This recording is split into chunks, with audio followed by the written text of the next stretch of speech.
Hello viewers, myself A. Kumar PGT English from JNV Lucknow.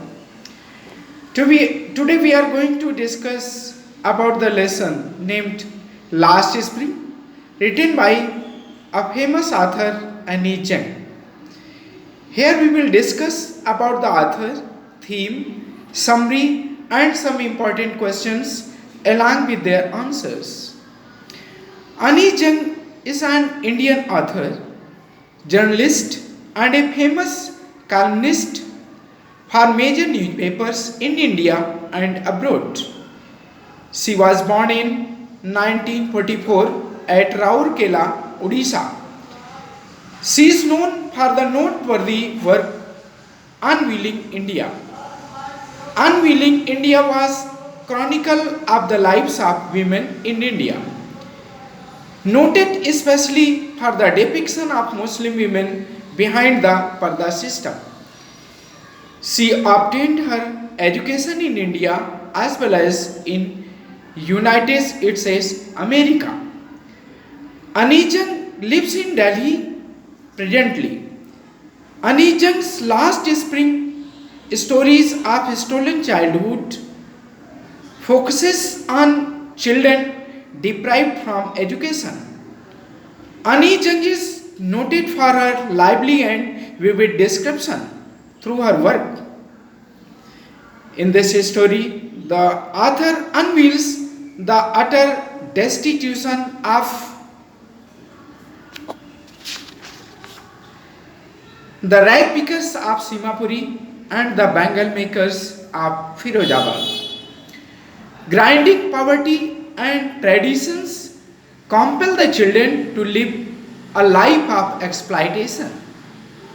In the story, Sahab, who lives in Simapuri, which is at the periphery of Delhi, he goes barefooted, rummaging around in the heaps of garbage to earn his livelihood. For the children like Sahib, the heap of garbage is like a gold mine. These children live in slum in the lack of basic amenities like potable water and sanitation. These children have nothing to do except rag picking. For elders, garbage is source of survival, but for children, it is full of wonders. After some time, Sahab starts working at a tea stall where he gets rupees 800 per month. But he feels that he has lost his freedom. He is no longer the master of his will. Another boy named Mukesh who wants to be his own master. He is from Firozabad, which is very famous for bangle making. Here, children work in close proximity of furnaces and in such high temperature. They lose their eyesight at their pre-age.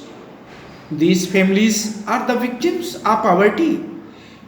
These poor people live in half-constructed houses. These become the prey of the sahukars, the middlemen, the policemen, the bureaucrats and politicians. But Mukesh wants to change his direction and wants to be a motor mechanic. Indirectly, the author comments on the prevalence of the child labor in our country. On the other hand, childhood is considered as the spring of human life. This life should be full of joy, pleasure and play. In a nutshell, let us take the pledge not to engage the children in any kind of child labor and hazardous work. We should provide them the platform of good education. Now, let us discuss some important questions along with their answers. Question number first. What is Sahab looking for in the garbage dumps? Answer. Sahab is looking for a rupee coin in a garbage dump. Question number Question number second. Is Sahab happy working in the tea stall? Answer. No. He is not happy working in the tea stall because he has lost his freedom. Question number 3. What makes the city of Firozabad famous? Answer. Firozabad is famous for bangle making all over the world. Question number 4. Mention the hazards of working in the glass bangle industry. Answer. They lose their eyesight and develop lung related diseases. Question number 5. What does Mukesh want to be? Answer. Mukesh doesn't want to compromise with his destiny. He is ambitious and wants to be his own master. He wants to do something different. He wants to be a motor mechanic and drive a car. Thank you, viewers. Keep learning.